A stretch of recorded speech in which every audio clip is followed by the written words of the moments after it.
Alright, mereka ini ingin sikat Ripple XRP sampai mati total ya. Ya, mereka ini kan terdiri dari salah satunya di sini teman-teman, Coinbase. Coinbase ini ingin mematikan Ripple XRP dan ini adalah bukti bahwa koin ini adalah ancaman. Dan sebagai ancaman, ini tentu saja mengancam ya kepada ya termasuk institusi seperti SEC, dan termasuk juga ya teknologi finansial yang konvensional sekarang ini. Sementara mereka ini tidak ingin kehilangan power yang mereka miliki selama ini. Jadi berita miring ini sempat heboh di Twitter itu ya mengenai XRP di delist dari Coinbase Wallet ya teman-teman. Untuk itu, let's dive in my friend. Welcome back everybody to Black Cuan. Terima kasih ya telah mengupdate berita kripto dari channel ini. Bagi yang pertama hadir di Black Cuan, silakan untuk menekan tombol like, kemudian mensubscribe channel ini. Dan jangan lupa untuk membunyikan loncengnya guys, supaya kalian tidak ketinggalan update ketika saya mengupload nanti di kesempatan berikutnya ya teman-teman. Dan untuk yang pertama di sini ya, saya ingin mengatakan bahwa ini no good lah. Berita ini memang akan dimanfaatkan secara luar biasa bagi orang-orang yang tidak suka XRP teman-teman. Untuk itu saya mengetengahkan tema di sini, bahwa mereka ini ingin mematikan Ripple ini teman-teman, XRP ini dengan segala cara. Masa sih koin dalam 10 besar mau di delist sembarangan begitu saja, kan itu tidak masuk akal, doesn't make any sense lah. Karena di sini kan dikatakan bahwa Coinbase Wallet will stop supporting BCH, ETC, XLM dan XRP. Jadi yang menjadi poin utama saya di sini itu kenapa XRP gitu kan? Dan ini betul-betul di luar akal sehat saya teman-teman. Dan tidak hanya XRP, ini ada BCH dan ETC, bahkan XLM. Oke lah, kalau menurut saya BCH sama ETC-nya oke lah, mungkin karena memang tidak ada project ataupun tidak ada event besar. Tetapi XLM teman-teman, XLM ini menurut saya salah satu koin yang juga bagus karena dia masih erat kaitannya dengan XRP. Jadi tindakan si Coinbase ini saya anggap betul-betul bias teman-teman. Apa yang dilakukan oleh si Coinbase ini betul-betul kayak cari perhatian gitu kan. Atau mungkin dia ada orang yang ingin dia cari perhatiannya seperti itu. Karena ini kalau kita lihat ya, Bin Crypto. Apakah XRP security? Lagi-lagi kan muncul nih kata-kata sekuritas. Dan ini membuat saya yakin bahwa media-media ini akan punya modal untuk menggoreng-goreng lagi nih berita-berita seperti ini teman-teman. Sementara kalau kita lihat dari tweet langsungnya ya, si Coinbase Wallet di sini ya. Setelah evaluasi yang benar-benar teliti katanya dia di sana, kita akan remove ini BCH, ETC, XLM, dan XRP.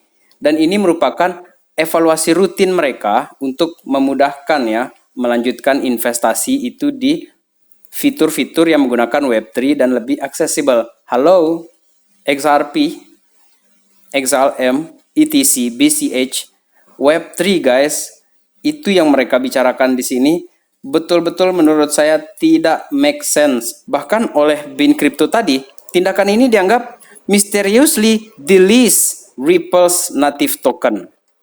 Ya gimana anda misterius? Kayaknya ini ada permainan juga atau mungkin juga ini cara mereka untuk menarik perhatian. Kalau kita lihat di sini dari ProCoin News ya, saya senang sekali dengan sudut pandangnya dia di sini. Kayak kita mau concern saja. Ini kan Coinbase sudah mendelis XRP itu sudah 2 tahun yang lalu. Kemudian si Jungle Inc juga di sini membalas ya. Ini kan Coinbase software wallets-nya, nggak berkaitan dengan Coinbase-nya. Ya memang XRP ini udah di-delist di Januari 2021 kemarin ya teman-teman. Kemudian ada yang senada dengan apa yang saya pikirkan di sini ya. Ini dari Dr. Rasarap. Sepertinya memang Coinbase ini main aman teman-teman. Daripada nahan user XRP dan XLM tetapi nggak dapat traffic apapun, lebih baik di-delist sekalian daripada pause cukup lama. Sentimen FUD-nya tentu menarik. Kalau lihat fakta sebenarnya, XRP ini sebenarnya ini masih bertahan di top 10 ini tanpa Coinbase pun hampir 3 tahun ini. Dia bertahan di 10 besar. Oleh karena itu key point saya di sini adalah Coinbase ini kemungkinan besar teman-teman, si Coinbase ini terancam oleh SEC dia. Dan ada kemungkinan juga si Gary Gensler ini sudah ada kontak duluan ini dengan Coinbase, kemudian Coinbase ini pilih main aman. Atau si Coinbase ini memang sedang dalam kondisi yang rentan ya karena isu keuangan mereka yang mulai diragukan oleh banyak investor. Seperti kita tahu kan, sebelumnya Coinbase ini harus mengumumkan aset mereka, bahkan melibatkan Binance untuk dapat kepercayaan lagi nih dari investor. Tetapi tindakan si Coinbase ini tetap saja menurut saya itu betul-betul janggal di dalam hal ini teman-teman. Jika kalian punya perspektif lain ataupun ide lain ya mengenai hal ini, coba kalian tulis pendapat kalian di sini. Karena ini masih belum jelas ini kenapa dia di delist ini XRP teman-teman. Kemudian kita ke Bitcoin sekarang teman-teman. Di sini ada sebuah berita yang positif ya. Just in ini dari Watcher Guru. Brazil lawmakers vote in favor of recognizing Bitcoin as mean of payment. Jadi di sini para regulator di Brazil itu menggodok ya peraturan dan mereka ini menerima Bitcoin sebagai alat pembayaran. Ini negara yang jauh lebih besar daripada El Salvador itu, teman-teman. Jadi kemungkinan penggunanya ini akan semakin masif ke depannya. Karena jika nanti di Brazil ini sudah mulai banyak yang pakai-pakai ini, teman-teman, menurut saya ini Bitcoin akan mulai tinggi lagi trafficnya, orang-orang akan mulai beli Bitcoin lagi. Dan ini pun senada juga dengan kejadian hari ini ya. Crypto market ini ya, teman-teman, terutama Bitcoin ini terjadi kenaikan yang cukup drastis di sini ya. Luar biasa. Kalau kita lihat dari chart yang last 7 days ini dari CoinGecko, di sini kita lihat ini kayak tiang listrik ini dia naik ini. Dan relief rally ini cukup menyenangkan buat saya ya untuk kita lihat teman-teman. Kemudian sentimen ini juga didukung oleh beberapa event yang terjadi di minggu ini teman-teman atau di akhir bulan ini. Karena itu ada candle close untuk bulanan kita, kemudian nanti itu ada pidato dari Jerome Powell, dan itu juga menjadi salah satu fokus ya dari keadaan market kita pada saat ini. Karena kalau kita lihat sekarang ini teman-teman, gold ticks higher on softer dollar. Fed's Powell in focus. Sekarang ini orang fokus menunggu Jerome Powell, dan kemudian kita menunggu kepastian mereka mau dinaikkan atau tidak ini untuk suku bunga di Amerika Serikat itu. Tetapi dolar ini sudah melemah dan gold ini, emas ini ambil peluang untuk ada kenaikan sedikit di sini teman-teman. Sementara itu untuk Jerome Powell di sini ya, dengan misinya dia untuk mengamankan inflasi tersebut teman-teman, some insiders fear he'll go too far. Beberapa orang dalam ini merasa bahwa wah janganlah terlalu jauh kamu pergi, terlalu keras kamu nanti gitu kan. Sementara beberapa orang juga meyakini bahwa dia kemungkinan akan sedikit lembut ya, dan kita berharap saja semoga dia tidak hawkish teman-teman dan suku bunga ini bisa turun terus sehingga bisa nafas nanti kita di sini ya. Karena sebelumnya juga ada analis di sini yang menyatakan ya mengenai keadaan ini teman-teman. Analis Hochhold ya. Jadi yang menyatakan bahwa di bulan Mei 2021 itu ada collapse Bitcoin dan memang terbukti pada saat itu, dan sekarang ini dia menyatakan bahwa sekarang ini Bitcoin sedang menuju ke arah pembalikan ataupun ke arah pemulihan untuk harganya teman-teman. The first of recovering untuk harga Bitcoin ini teman-teman. Dan semoga juga ya di tengah pemulihan harganya Bitcoin ini, si Jerome Powell ya itu tidak melakukan pidato yang hawkish yang menyebabkan pasar ini yang sudah bagus naiknya tadi itu kita lihat Bitcoin itu nanti tiba-tiba tengah malam, sore tumbang dia teman-teman. Jangan sampai ya. Semoga dia menjadi sedikit dovish lah untuk pidatonya di situ teman-teman ya. Karena kalau kita lihat dari chart yang ditampilkan di sini ya, dikutip oleh Daily Hold ini dari analis Twitter ya yang bernama Dave the Wave itu ya teman-teman. Ini saya perbesar di sini.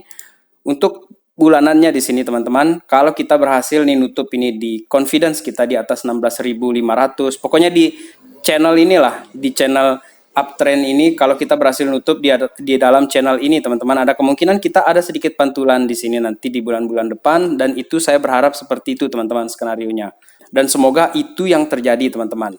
Kemudian kalau kita lihat juga ya dari update terbarunya si Dave itu teman-teman, ini dari Twitternya dia langsung ini sekitar beberapa jam yang lalu di sini dia mengupdate ya mengenai time frame satu harinya. Kalau tadi yang kita lihat itu yang 1 bulan kan.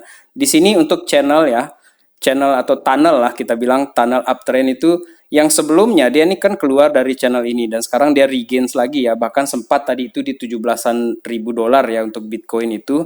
Jadi kalau dia berhasil ini bikin candle baru ini besok ya di atas atau di dalam channel ini teman-teman, ada confidence di sana karena dikatakan di sini back in the BTC buy zone, dan ini dianggap sebagai pembelian, zona pembelian teman-teman. Tetapi tetap teman-teman ini murni opini ataupun saya sharing lah mengenai technical analysis yang dibagikan oleh analis-analis Twitter di sini, dan ini bahan kita untuk menilai ataupun merisetnya lagi teman-teman. Kemudian yang terakhir di sini saya ingin bahas itu adalah mengenai Stock Money Lizard itu yang memposting mengenai pergerakan bulanannya Bitcoin ya teman-teman secara long term di sini, dan ini dia menampilkan dari pergerakan yang dari 2011 di sini teman-teman sampai di 2022, bahkan dia memprediksikan pergerakan di 2023. Ini merupakan channel kalau di Plan B itu disebut ini sebagai chart pelangi gitu kan, atau rainbow patterns lah seperti itu teman-teman. Tetapi di sini chartnya dia buat semacam tunnel seperti ini ya.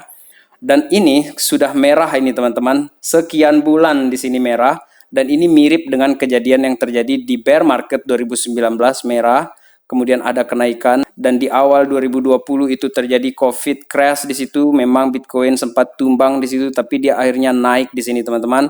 Kemudian kalau kita lihat lagi lebih jauh di 2015 teman-teman, banyak sekali candle merah bulanan yang terjadi, dan setelah itu apa? Bull runs. Bull runs itu lebih lama daripada bear marketnya teman-teman, untuk kalian ingat. Dan kalau sekarang ini kita ini akan mulai menuju ke posisi pemulihan seperti yang dikatakan oleh Dave The Web tadi ya, yang dikutip oleh Daily Hold tadi itu di sini ya. Kalau kita mengikuti katanya dia di sini, maka untuk Bitcoin ini sepertinya dia akan mulai pembalikan arah itu pelan-pelan di sini. Tidak mungkin dia langsung naik begini teman-teman, tidak mungkin dia begini langsung, enggak. Tapi dia pelan-pelan eksponensial dia pergerakannya di sini teman-teman. Dan sebelum saya menutup video ini, saya ingin mengingatkan kepada kalian bahwa di kolom komentar itu banyak sekali ini. Saya diingatkan juga ini oleh teman saya di situ. Terima kasih sekali ya untuk mengingatkan. Saya ingin ingatkan kepada teman-teman Black Cuan karena banyak sekali spam komen yang banyak muncul di situ. Orang yang minta nomor WhatsApp lah atau WhatsApp ke saya lah, kirim pesan ke saya segala macam. Kemudian ada juga yang memuji-muji ini traders-traders yang mereka jagokan segala macam supaya orang tertarik kan, dan dia biasanya itu hadir dengan membuat komen satu, terus tiba-tiba yang komen banyak sekali, itu ada sampai 17-an orang di situ, dan bahasa Inggrisnya itu ditranslate ke bahasa Indonesia dan kacau bahasanya. Saya sering baca di situ, makanya saya tidak pernah respon di situ teman-teman. Saya tahu teman-teman sudah pengalaman dengan hal ini, tetapi menurut saya tidak ada salahnya kita saling mengingatkan di sini teman-teman ya. Baik teman-teman, sebagai kesimpulan di sini, untuk yang hold XRP, kita tetap be strong, kita percaya bahwa teknologinya itu akan semakin berkembang ke depan, dan kita maklumi juga mungkin Coinbase ini agak ketakutan ya sama SEC ataupun Gary Gensler, kita tidak tahu kan seperti apa sebenarnya terjadi di belakang layar. Kemudian untuk Bitcoin, semoga kita bisa tetap strong dan menunggu bull runs yang akan datang teman-teman. Jadi untuk koin-koin favorit kalian yang kalian sudah riset itu, semoga nanti bisa cuan besar nanti teman-teman ya. Baik, demikian untuk video kali ini. Terima kasih telah menonton. Salam Black Cuan. Peace my friend.